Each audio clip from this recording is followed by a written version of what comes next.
20-18. Holy shit, we did it. They did it. ILL. Let's go.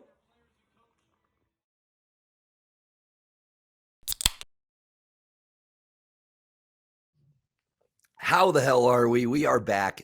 This is the Brew Party Podcast, episode number 82. I'm back. I mean, I know it's been a while since it's just been me chatting up with you guys, but we got a fucking very special episode for you coming this week. We are riding so high. My birthday weekend was this last week, just turned 26. Special shout out to everybody that was there, helping me celebrate, just being there with me and making me feel really good. I loved it. Loved every second of it. I mean, besides Sunday with the Bears looking like absolute garbage, losing 38-3 to the Buccaneers, but you know, they're the Bucs. They're one of the best teams in the NFL. You can't be too mad at it, but I guess you could be mad at the performance and just the absolute joke and dumpster fire that the Bears are. But other than that, hell yeah, look at this. ILLINI, number 7, Penn State goes down on the road in nine overtimes in Happy Valley. The Illini storm in and they get the win 20-18. That was one of the most I'm in a glass case of emotion games I think I have ever watched. It was just insane that they were hanging with Penn State that whole game, and then they end up winning. Casey Washington from Brandon Peters for the 2-point conversion in the 9th overtime to go up 20-18. Then the defense gets a huge stop and we win the game. Oh, wait, no, actually, in the 9th overtime, they went second. I lied. The defense gets a big stop first, then we get the conversion. Art Sitowski started the game for the Illini. He only finishes with like 38 yards through the air, ends up breaking his arm on a helmet to his forearm play in like the 7th or 8th overtime. So Peters has to come in. Peters will be your quarterback for the rest of the year, I'm assuming. But the story here is the ground game, guys. Chase Brown goes over 200 yards for the 2nd consecutive game this season, the most yards ever by an opposing running back at Beaver Stadium. 33 carries, 223 yards, and a touchdown. His backup, the 2nd-string running back, Josh McCray, have yourself a day as well, kid. The freshman running back goes 24 carries, 142 yards of his own. The Fighting Illini dominate the ground game. This comes after Brett Bielema's comments that were taken out of context in his press conference from earlier this week.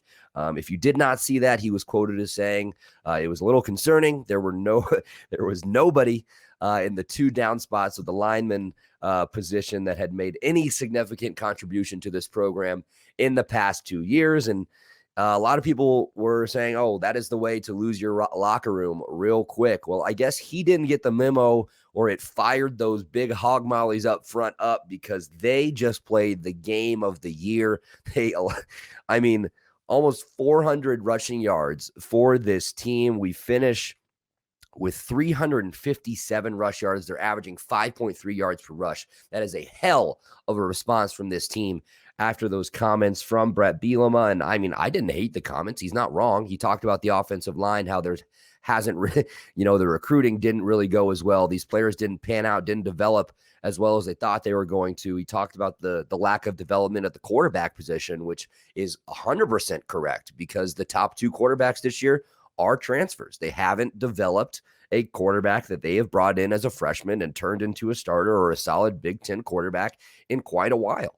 I know Isaiah Williams could have been that guy, but he does get moved over to the wide receiver position this year. And he's just an athlete. I want to get the ball in his hands as much as possible. I would not hate putting him back under center, but I don't think that is going to happen. I think we're going to see Brandon Peters the rest of the year, which is okay. So they're 3-5. If they go 3-1, they make a bowl game. I think they've got Minnesota, Northwestern, Iowa. Who's the last game? And Rutgers. They have Rutgers this Saturday, which I will be in attendance for. They go 3-1, they get a bowl game. That would be absolutely incredible. This season has just been so up and down for me as far as cussing them out, being more excited than ever. First road win against the top 10 ranked team since they beat Ohio State in 2007. not the first time they beat a top 10 team on October 23rd. October 23rd, 1999, the Illini took down the Jim Harbaugh-led Michigan Wolverines. Harbaugh at quarterback there for him, not head coach. But, man, this was just a great weekend. I put the video of me celebrating before this little chat here. But, man, it was a great weekend to be an Illini fan. Just unbelievable. They were named the team of the week by, multiple outlets. I think the Cheez-It Bowl, the Rose Bowl game, player of the week was Chase Brown. Kirk Herbstreit had the Illinois as his top performing team of the week. Things are looking up in Champaign. That was a huge win. Shout out to Bielema. Shout out to Illini for getting it done. And I guess only up from here, right? At least we like to hope so. So let's tell you a little bit about what this episode is going to be, because I know it's been a little bit since we've done something like this. I know with the past few episodes have just been me and Ryan doing Maloney's Moneyline with the events from this weekend. The huge win in the NFL for the Cincinnati Bengals. They now move to 5-2 after their 41-17 victory over the Baltimore Ravens. In Baltimore, Jamar Chase has like 742 yards receiving already through 7 games, the most ever by a rookie. He's on pace for over 1,800 receiving yards, which would shatter the rookie receiving yard record. So I brought on my buddy, my friend, AJ Etter-Williams from the 3-Man Weave podcast to talk about it. He is our resident Cincinnati Bengals fan. He has been screaming, shouting from the rooftops for anybody who would listen since our draft show that Jamar Chase was the correct pick for this team. And boy, was he correct once again. So let's get you into this interview. It's me, it's AJ. It's about 45, 50 minutes talking Bengals, talking about the ceiling of this team, what we really expect to see from them the rest of the year, and how can this team sneak into the playoffs? What's the ceiling for Jamar Chase? What's the ceiling for Joe Burrow? We talk about how well this defense has played. They're a top 5 defense in the NFL so far this year. Awesome episode with AJ talking NFL. But I had to get my little Illini talk in here before we got to that. So it's episode 82 of the Brew Party podcast featuring AJ Etter-Williams talking Bengals, talking Cincinnati Bengals. You can find us on YouTube, youtube.com/The Brew Party. Follow us on Twitter and Instagram at The Brew Party. We're on Facebook at The Brew Party Podcast. You can find all of our episodes at www.thebrewparty.com. It's got links to all of our episodes, ways to listen. It's got links to listen to them on your favorite podcast player. We are available on Apple, Spotify, Apple Podcasts, Spotify, Google Podcasts, iHeartRadio, TuneIn Radio, Pandora, all of that good stuff. Just search The Brew Party. We are there. Join the party. We'd love to have you. So Illini win. Big game this weekend against Rutgers. I mean, anytime Rutgers comes to town, you just throw the records out here in Champaign. It just means more. Illini coming up this weekend. Huge win. Shout out to the boys. Chase Brown, 200-plus yards for the second game in a row. He is an NFL back. He is going to be playing on Sundays. Just be competitive. I think I said that with AJ in this interview. It's like, you know how many times I've said that? Just look like you want to be there. Look like you deserve to be there. And boy, did they look like that on Saturday. ILL. This is the Brew Party podcast, episode number 82. Let's get you into this interview talking Cincinnati Bengals, the 5-2, first place in the AFC North. Cincinnati Bengals with the one and only AJ Etter-Williams from the 3-Man Weave podcast. Make sure you check out 3-Man Weave on YouTube, youtube.com/3-Man Weave. You can find them wherever you get your podcasts. We are back once again. Episode 82 of the Brew Party podcast is here. Ladies and gentlemen, it is October 25th, 2021, and the Cincinnati Bengals are 5-2 and in first place in the AFC North, coming off the game of potentially the year, a 41-17 victory over the Baltimore Ravens on Sunday in Baltimore. So I had to get my guy AJ Etter-Williams from the 3-Man Weave podcast, Cincinnati Bengals fan, just to get his thoughts on the team, get his thoughts on, Joe Burrow, Jamar Chase, everything. AJ, thank you so much for being here, man. It's always good to talk to you. No problem, man. I want to thank you for having me, man. And like you said, it's October 25th, and the Bengals are not only in first place in the AFC North, but they hold that number 1 seed in the entire AFC. I mean, who would have thunk it? I mean, to be quite honest, this is far exceeded my expectations as well. So it's a beautiful thing, man. It's fun and wait, I'm doing this all wrong. I'm at the brew party, man. Aha, let's What am I go. doing, man? Let's go. Cheers. Cheers, man, to first place. The Illini not getting the victory. I know. Look, man. Hey, That was huge. That I was see you, man.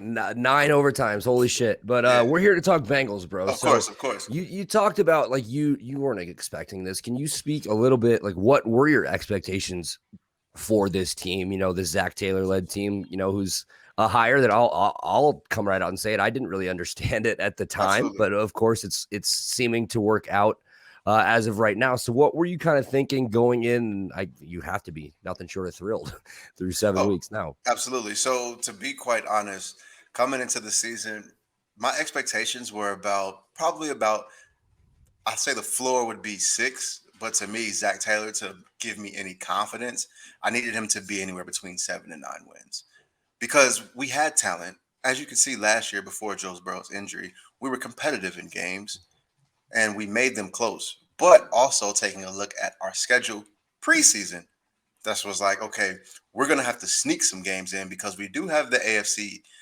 We have some teams in the AFC East. So we had the Jets coming up next. We had like the Jaguars and we have the Lions, and so that's our early slate. But then coming in to the second part of our schedule, we had teams like the Chiefs, the Chargers. We thought the Broncos would be much improved.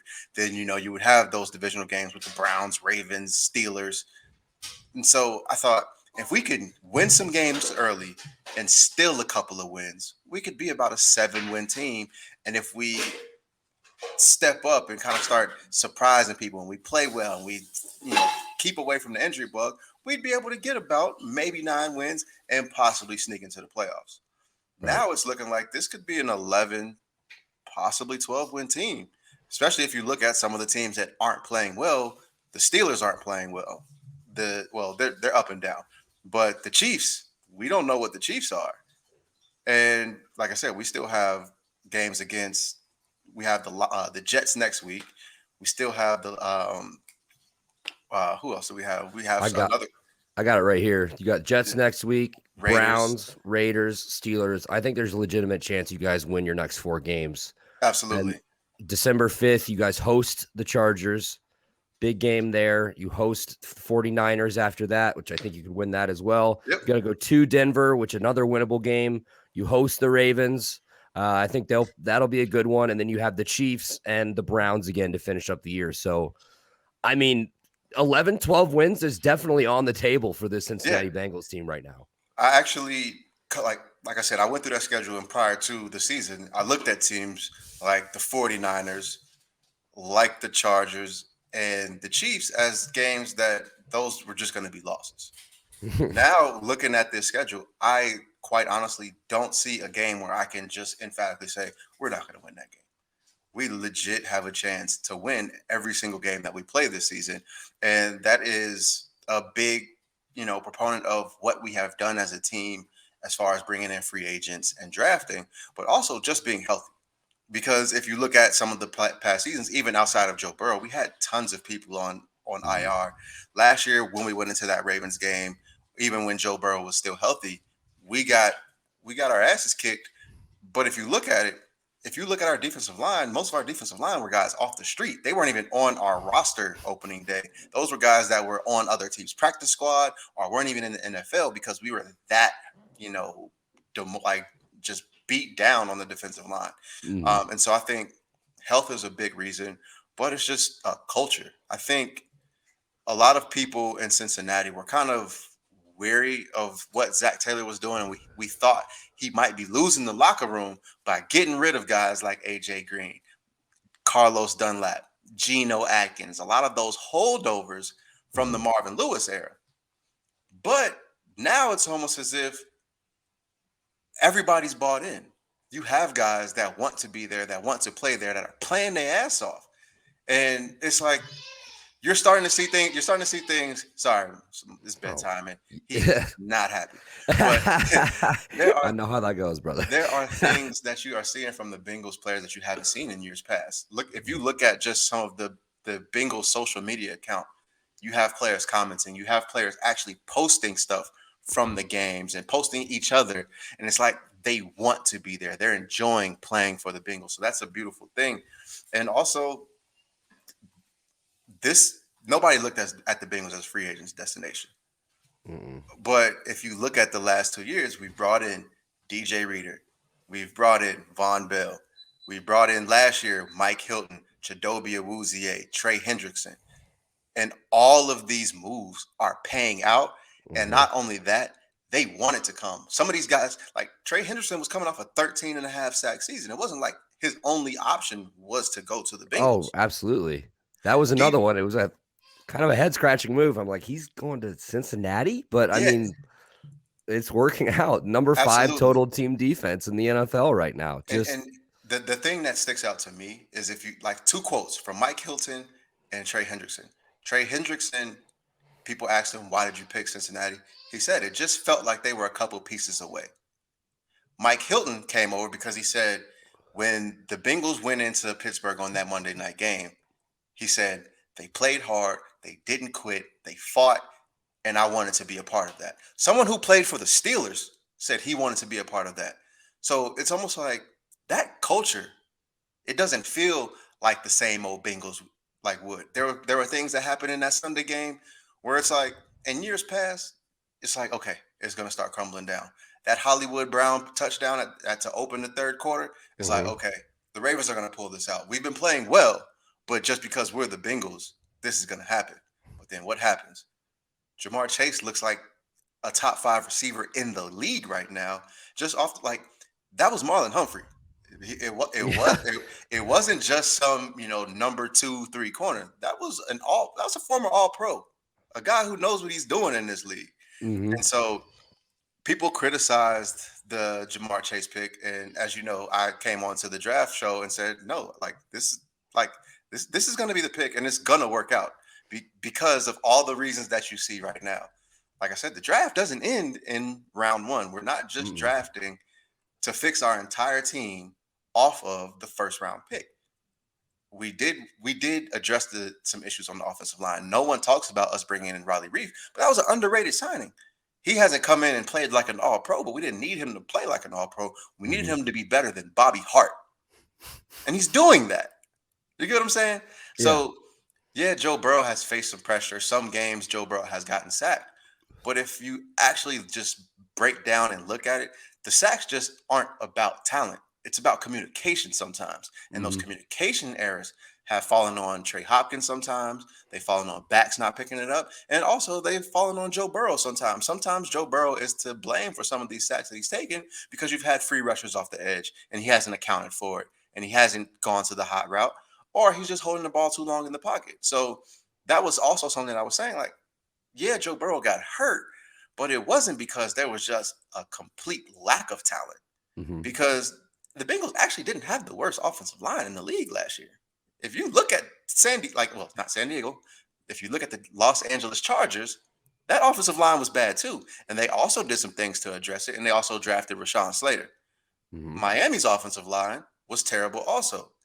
And so that was my thinking. It's just like, how can people talk about the Bengals not addressing their offensive line, but when a pick later, the Miami Dolphins go Devontae Smith, when you still have Penei Sewell on the board, it's the same. But like I said, it's certain narratives that team, like the media wants to paint. They want a picture.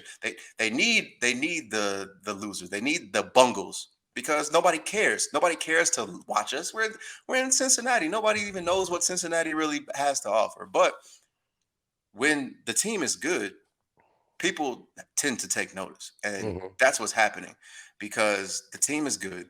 And this doesn't just seem like a fluke because I actually was on with Kevin Oestreicher of Locked On Ravens earlier today. And what I told him is the final score looks like a blowout, but this game truly wasn't just like from start to finish, just a railroading. It was a close game. The team fought and they played clean on all 3 phases. So it gives me hope that this team is really here to compete. It just wasn't some like, oh, they just played well and it was just their day. No, this was a good back and forth game. No, it was 17-13 until I think middle third quarter, Yep. and Cincinnati comes back and scores 28 unanswered points. Yeah. And I don't think this was just some fluky game. If we talk about your two young guns right now, Joe Burrow has done something that has never been done in Baltimore before on Sunday. He's the first quarterback to ever throw for over 400 yards and 3 touchdowns against the Ravens in Baltimore. He made that defense look silly. This is a defense that held the high-powered Chargers offense led by, everybody's favorite quarterback so far this season. It seems like Justin Herbert to 6 points. And we see a Bengals team march in here and hang 41 on them. And Ja'Marr Chase, you mentioned earlier, I love what you said about Marlon Humphrey. There was this tweet I saw. It was like, this is the Ravens' #1 cover guy and one of the best in the NFL. And Ja'Marr just runs by him like he's not even there. Like I was tuning into you at your show earlier, and what you mentioned that I really liked was Ja'Marr Chase's route running, because it is elite. It's elite. He's a rookie in this league, and he is making double moves out there look so smooth that you're just like, how the hell did he just do that? So if we talk about his game last night, 201 yards, 2 touchdowns or 1 touchdown? Well, 1 touchdown. 1 touchdown, but it was that 82, 83-yard longest touchdown play for the Bengals this year that leads them to their first win over Baltimore since 2018. This is a team that is looking for their first playoff appearance since 2015. I mean, you can speak to it better than anybody. Like, I'm sure this has just felt like this long, never-ending road of, rebuilding. And now with the Chase pick, the rebuild is a little ahead of schedule. So what I want to do now is let you just gloat, because you did choose the right side of history, that Ja'Marr was the correct pick. We, some of our mutual friends, I'm looking at you, Sam Cardona, was just screaming from the rooftops for Penei Sewell. I remember. Credit to him though for getting in Aaron Donald's face yesterday. Yeah, I like that. I like the toughness out of that. So if we look, Chase is on pace to put up historic numbers. So he already has over 700 receiving yards through 7 games. That's the most by a rookie ever in NFL history. And I think the most glaring part about that stat is the second and third guys. It was Anquan Bolden had 604, and I think Jefferson had like 650. Maybe 650, like 650 in the 600 range. But he is outdoing the next 2 best guys by like 200 plus yards. He's on pace for 1,800 receiving yards, which would just absolutely obliterate Justin Jefferson's record of 1,400 from last year. Yeah.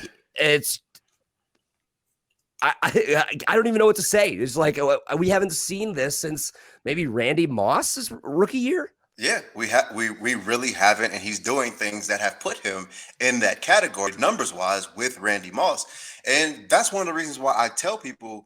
I was telling people pre-draft. Look what Justin Jefferson did. He wasn't the best receiver on that LSU team.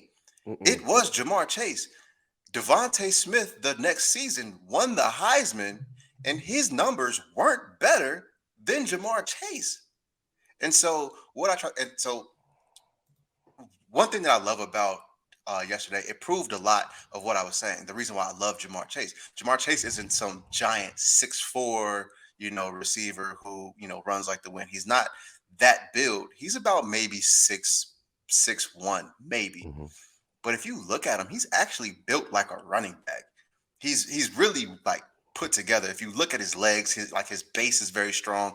And that's one of the things that he actually does well. And you saw that on that 82-yard touchdown where arm tackles aren't going to take him down. You actually have to hit him and wrap him up.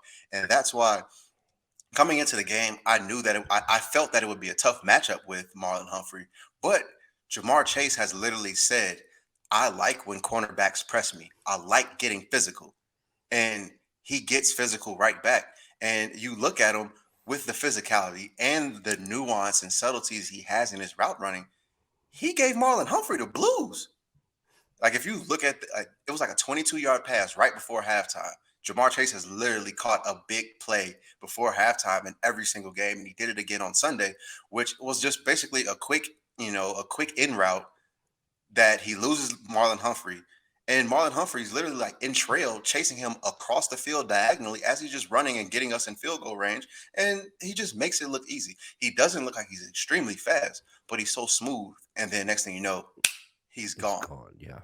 And so that game actually had the opportunity to get out of hand a lot sooner, because if you watch it and if you just look at the box scores, you'll look, T. Higgins had 15 targets. T. Higgins had 15 targets, but he was guarded by Anthony Everett, who was making things tough for him, and he got picked on in that game in Indy. And so it looked like the Bengals said, okay, we're going to come out, we're going to target T. Higgins and get him going early. And he had plenty of opportunities. Jamar Chase kind of started off slow, but it's almost like, okay, let's shift. This is our number one guy. And that's another reason why I said I wanted Jamar Chase over Penei Sewell, because yeah, you may have two number two receivers, but you don't have that guy.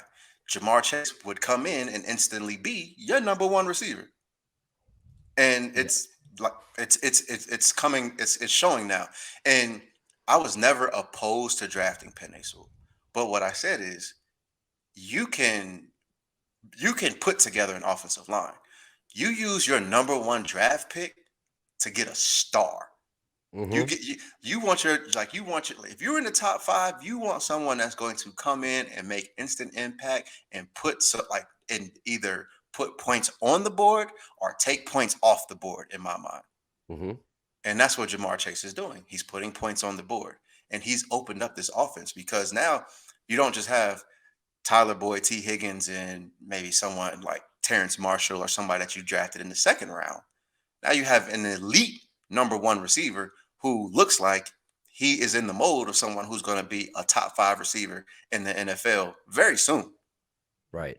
And then you still have T. Higgins, Tyler Boyd, and then Joe Mixon. And your offensive line is pretty decent. They're not terrible. They're worse offensive lines. They're playing like a middle of the road offensive line. They're serviceable, which it works. If your team is good enough and you have pieces that are electric enough, as Joe Burrow has been, as Jamar Chase has been, and another guy actually I want to talk about real quick is Joe Mixon.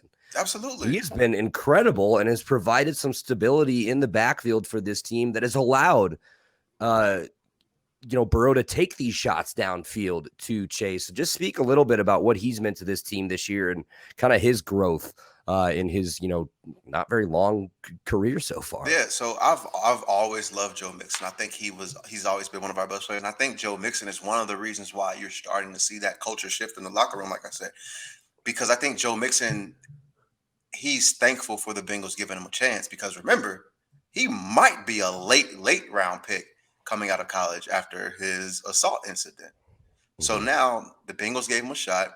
I've always felt that Joe Mixon also was a talent to be a top 5 running back in the league.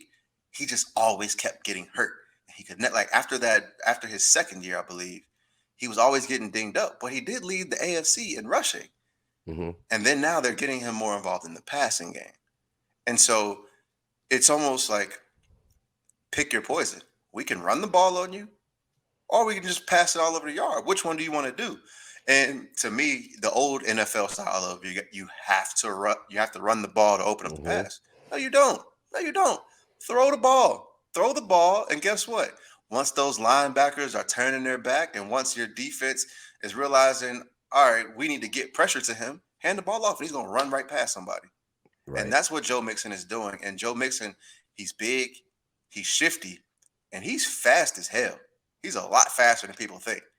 And then you add in, he has hands and he can catch the ball in the backfield, and you're starting to see those teams bite on those mixed directions. That's why you're seeing CJ Uzomah do these things that he's doing this year, because almost every single one of his big plays has come off of mixed direction or Joe Burrow making a roll in the pocket somewhere, and he's just getting open. He's literally I just have to catch it and get some yards. And so he's eating off of it. So even someone like him, who people thought may be just, a bottom of the barrel tight end and who's just a blocker, is now looking dynamic as well. So one pick to me has opened up the entire offense because, like I've said before, if you have Jamar Chase as your number one receiver and Tyler Boyd or T. Higgins as your number three, and then you still have Joe Mixon, my worst option is better than your worst option.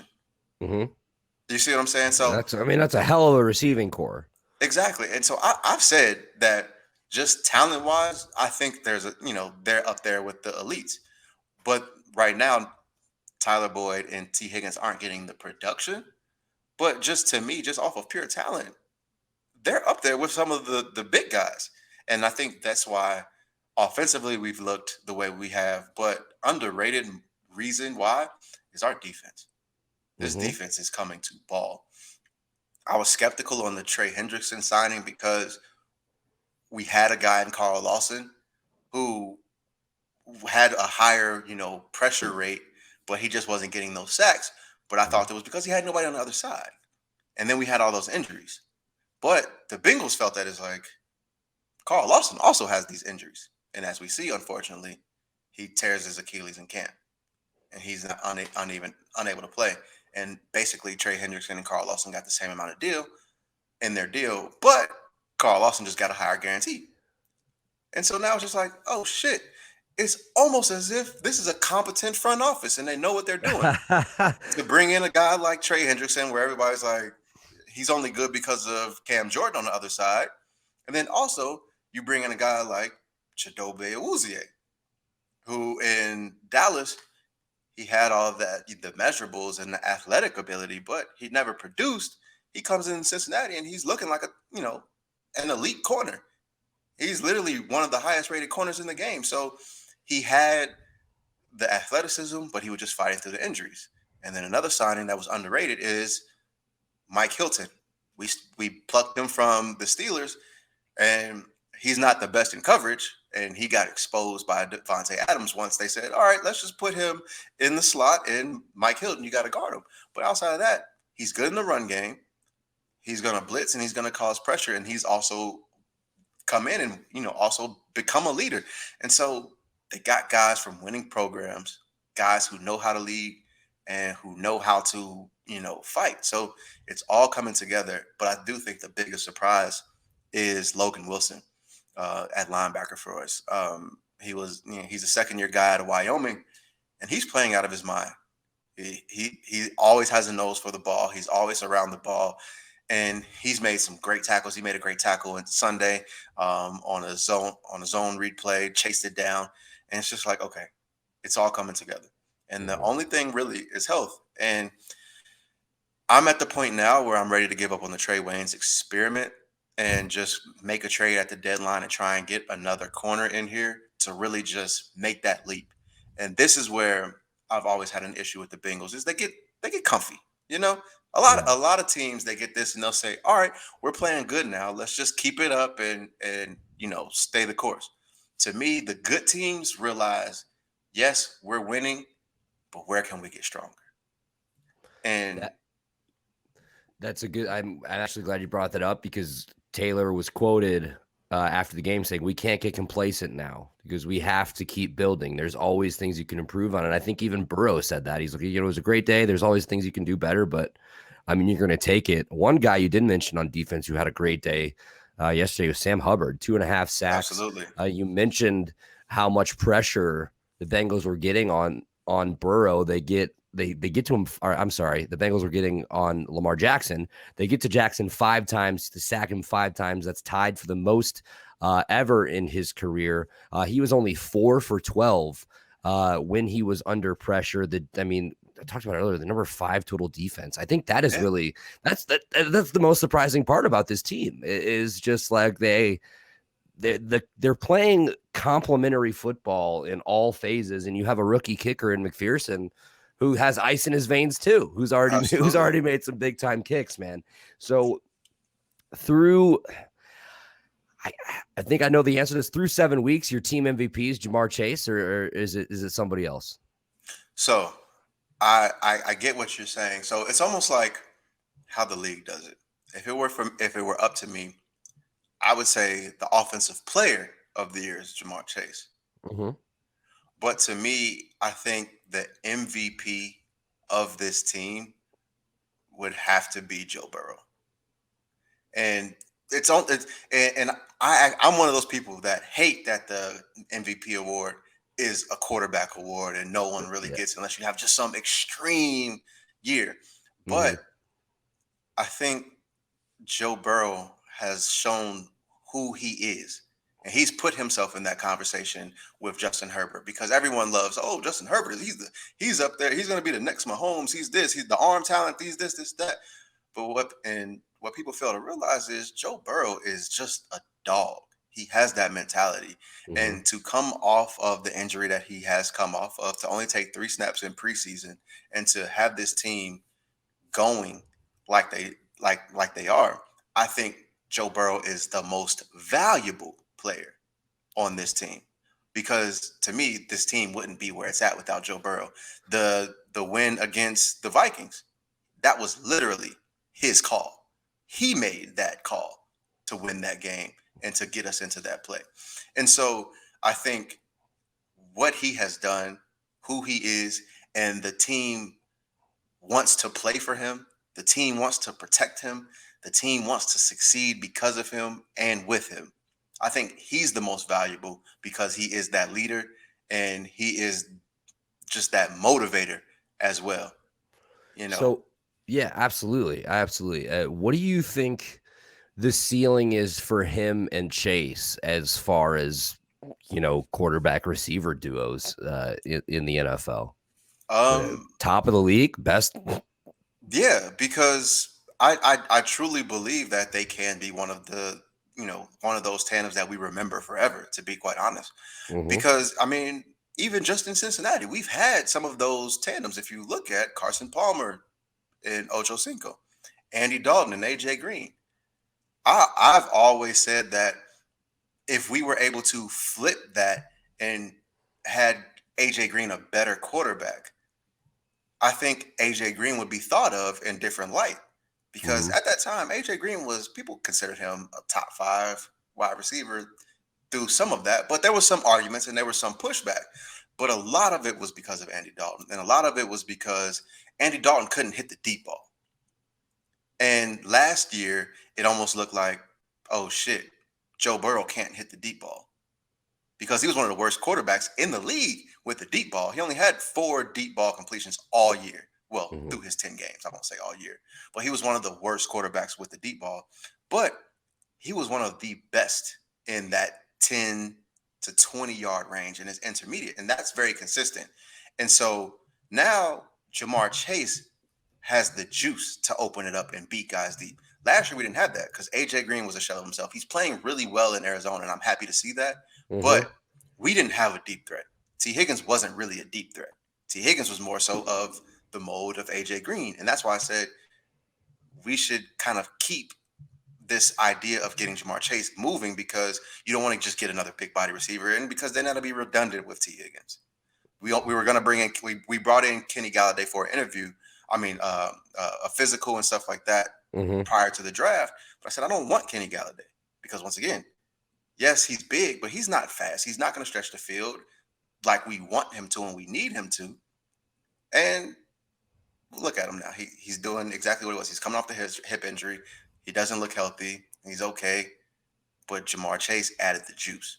Not only does he add you the deep ball, but like I said, he runs the entire route tree, Mhm. and he can take a 5 yard catch, 80 yards. Have you seen? So I think the sky's the limit for this group. I'd say I hate comparisons because Mhm. people are gonna kill me, but I think it's one of those where you can look at it and be like, all right, they're gonna be like Brady, I mean, Peyton and Marvin Harrison, or Aaron and Devontae, or even like some of those guys because they have that rapport that some of those top guys have had. Like you look at what Peyton Manning and Marvin Harrison used to do. They used to go into the stadium and throw routes with the lights off. Mhm. These two guys have been throwing since college. Since 2019, Jamar Chase has not caught a pass from anybody else besides Joe Burrow. And so now they're at each other's house. Like in the offseason, he was staying at Joe's house. They live very close to each other, and they're working outside of just practice. And so Hmm. they're putting in the work to be elite. And I think it's paying off and it's showing because both of them are elite talents. You don't have, like I said before, an Andy Dalton who's an average talent and then an AJ Green. I think both are elite talents. Now they just need the health and the longevity to really prove it. Absolutely. And he's just every game, it's just you can just book him for at least one big play. I don't know exactly what the stat was, but he's got like more 20+ yard plays than like 8 different NFL teams, maybe Oh, even more absolutely. than that. Like he's just been unstoppable, especially I mean you talk about the chemistry. They put up one of the best college football seasons of all time at LSU when they were together. And I don't know, man. This is so fun to watch. I'm so excited just for the future. I mean, especially just the rest of this season. Absolutely. He's a lock for offensive rookie of the year, right? I think so. But people have been pushing back. They're like, don't forget about Kyle Pitts. And I'm like, bro, I understand, but no. I understand, but no. Kyle, Kyle Pitts is awesome. He's so talented, but he hasn't had those just wow games. He hasn't week to week wowed everyone like Jamar Chase has done. You know, I would say this last week one really was Kyle Pitts' best game Yeah, against, absolutely. against Miami when okay, it's hard to argue that 201 yards and a touchdown for averaging 25 yards a catch from Chase isn't his best game either, but it's just like, is it crazy to say through 7 games that we've already come to expect this from Jamar Chase? I think so. And the reason why I think it's going to be sustained and he's going to put up even more numbers, if you just look at the schedule, I think Marlon Humphrey might be the toughest corner he'll probably face all season, Mm-hmm. if I'm not mistaken. So I think that there are some things, unless he starts getting bracketed, but then it's only going to just open up other things. So, and he's not, as much as it seems like it, he's not deep ball reliant. We don't have to send him down the field for 40 yards for No, him to that start getting his that number. 80-yard Yeah, touchdown that was a slant route. exactly. So to me, it's just put the ball in his hands and let him do some things. So even if you can't get him loose down the field, you can send him on a deep end, send him on a drag route, do things to scheme him open to get him the ball and just let him work. And so I think it's good. I think it's something that is sustainable. And he's definitely put the league on notice. And so, like I said, I think it's in the bag. And outside of, you know, a complete just fall off, I don't see how anyone is going to catch him because Mm-hmm. one of the reasons why some of these awards happen is because of those wow plays. Mm-hmm. And like I've had this argument plenty of times. If Joe Burrow stayed healthy, he was on pace for some numbers similar, if not better in some areas than Justin Herbert. Yeah. But a lot of people saw those deep passes from Justin Herbert and they just, and that's pretty. And it makes the highlights and you start to Mm-hmm. see it over and over on those shows and stuff where people are like, oh, he's really good. Just Joe Burrow was just like, oh, Joe Burrow completes a 15-yard pass over the middle to Tyler Boyd, stuff like that. But some of the throws he made were amazing. But now, you're starting to see that he has the capability to do it, and he's up in that group. But now, Jamar Chase, man, look, what more do you need? Like you For real. like what more do you need? Like he's had like the catch in Pittsburgh where he beats him deep. Everyone knew that he was going deep, but he beats him deep anyway. Catches the tail end of the ball, and right before halftime, and we blow him out. The plays in Green Bay, that was just a beautiful play. So Mm-hmm. he has the plays, and obviously has the production. And quite honestly, if he breaks this receiving record, it's his in the bag, and Yeah. he's already more than like halfway there, and we're in 7 games in, and he has an extra game. Yeah. Absolutely, absolutely, bro. So is there any part of you at all that is nervous for next week that it's like kind of a letdown game against the Jets if they're riding high off of this big win? So I just think the Jets are that terrible where I agree. I I agree with you. I, I, I I don't foresee a way we can lose this game. I mean, it's the NFL. Don't get me wrong. And Zach Wilson's out. They They just just traded for traded. Joe Flacco. So who knows? But I mean, I'm at this stage in Joe Flacco's career, I'm not worried. And Mm-mm. that team, the team is just bad. You know, Yeah. had this been a different team, maybe even like the Lions, like when we played the Lions, had the Lions come this week, possibly because the Lions have played hard. They're frisky as fuck, dude. They're Exactly. playing Like, so hard for Dan Campbell. I wanted them to beat the Rams so goddamn bad yesterday.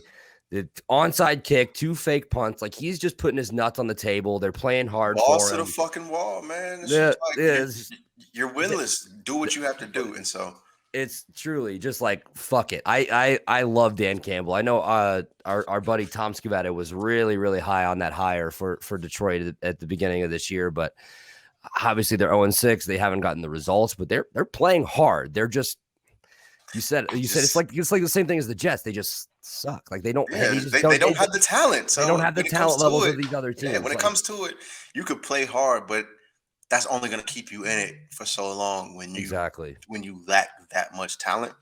And so, yeah, I don't, and I really hope this doesn't come bite me in the ass. But like, I don't think that this is a game to be worried about. Mm-mm. Like I said, it's just placement. We got lucky that this is the game coming off this big win. Even had because we have the Browns after that, and Baker's on IR if I'm not mistaken with that torn labrum. Yeah. And so had these games been switched and we went to Cleveland or something like that, even with Case Keenum, I would be worried because you got Nick Chubb coming back. They have tons of injuries, but there's still some talent out there. They're And Case still Keenum has took a team to the playoffs before. So I'd be like, please guys, don't think you're on the top of the throne now. You're like you still got shit to prove. But just like I hate to see it for Jets fans because I've been there. Like yeah. they stand no chance in hell, to be quite Uh, honest. And you have to ask because it's always, especially from the degenerate gambler in me, is like, is there some letdown spot? Like it just feels like a trap game one of these times, but I don't know. I guess Joe Flacco will get inserted in this offense for this week and see how many pass interference calls he can get downfield. Speaking of That'll be gambling, let me tell you what happened to me on Sunday. Okay, I love it. I had a game prop parlay. Joe Burrow getting 3 touchdowns. Mm-hmm. Jamar Chase getting 100 yards. Mm-hmm. And Joe Mixon getting 27 receiving yards. What did he finish? Joe Mixon didn't get a single passing target. And then Samaje Perine broke a 25-yard catch, and I was just like, "Fuck!" No. I remember that. I was at the bar yesterday watching. Had like three TVs in front of me, so then it was on like directly in front of me. I was like, P. Ryan's getting fucking targets, okay, but that's almost like. Would you be more mad if he had got like 26 receiving yards, just stayed under it? Yeah, so it's almost like I don't know. It's a gift and a curse because it's like it'd have been a good couple thousand in my pocket.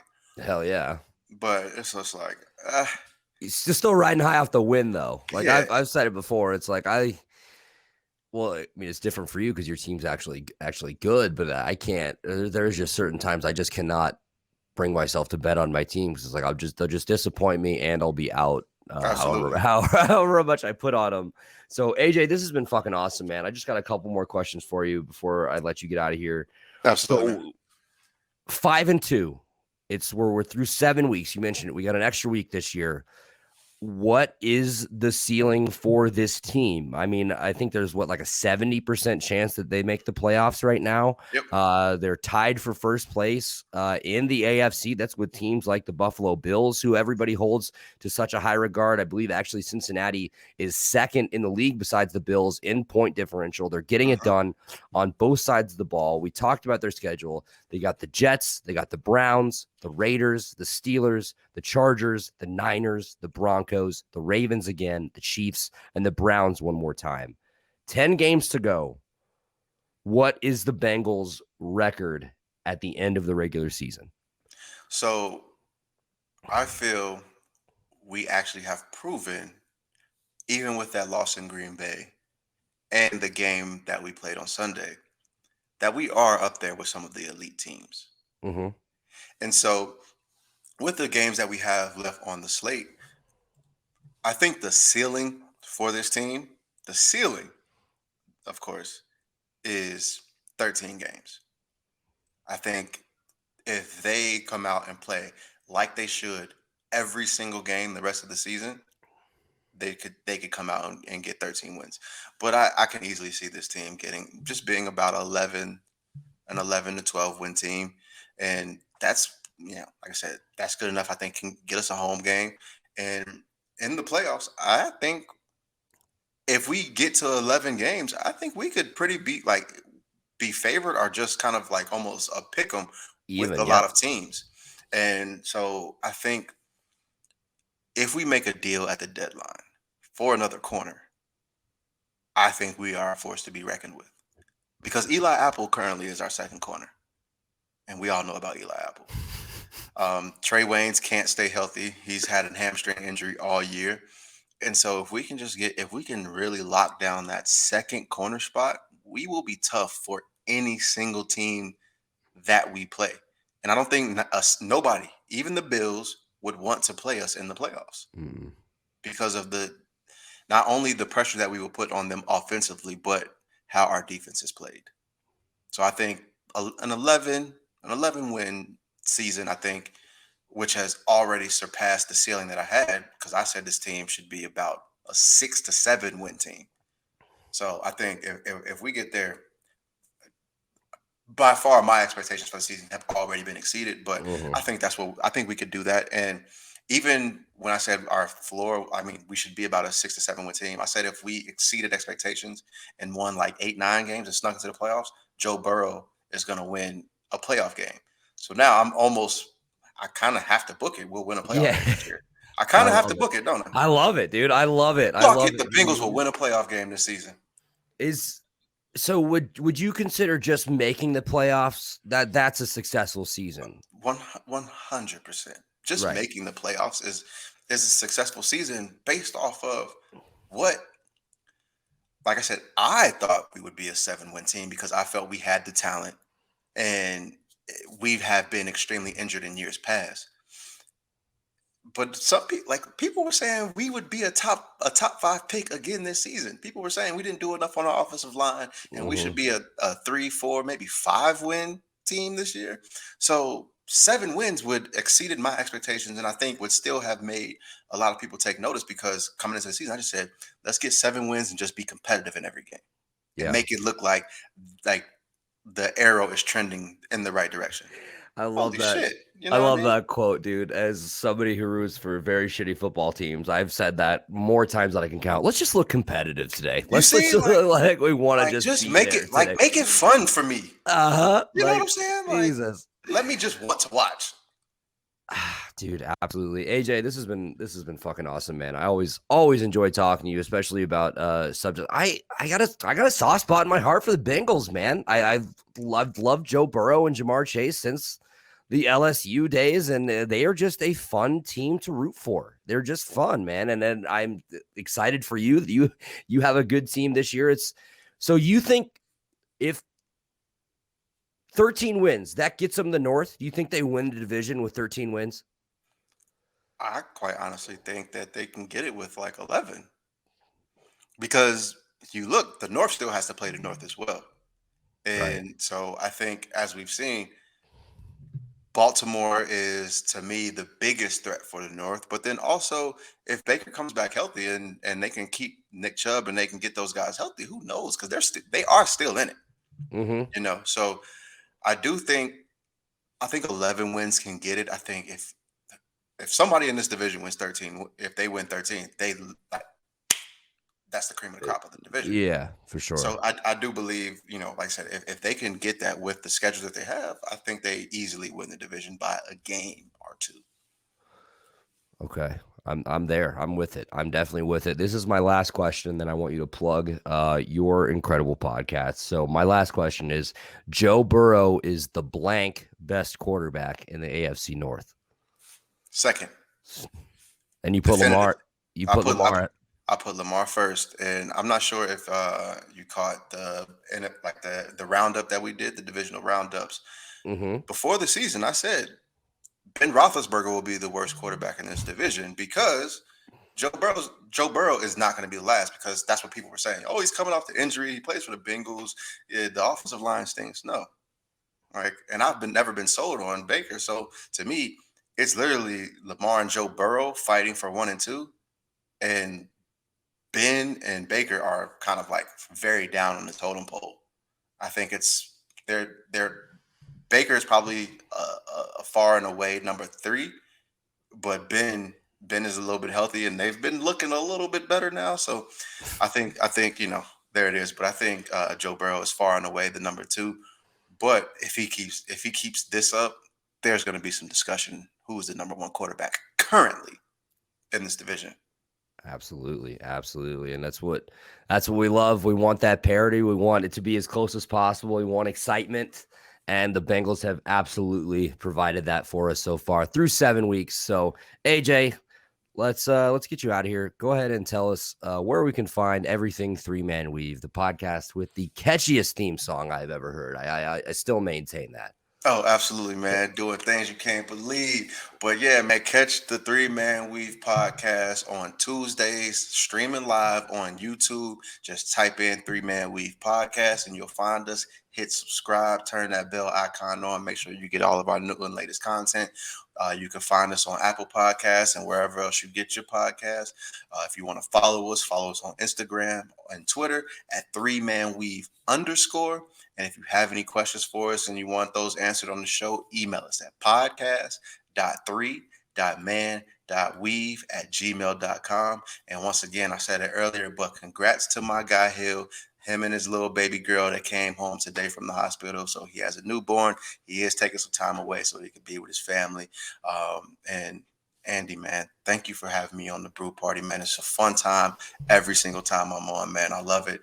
And you're doing some great stuff here, man. Hey, man, I always appreciate having you on. I love your guys' show. Seriously, their show, it's so fun because you guys give awesome, good sports takes, but you are able to have a good time. You interact with the chat, very interactive with listener questions and stuff like that, which I always love, getting people involved in the conversation.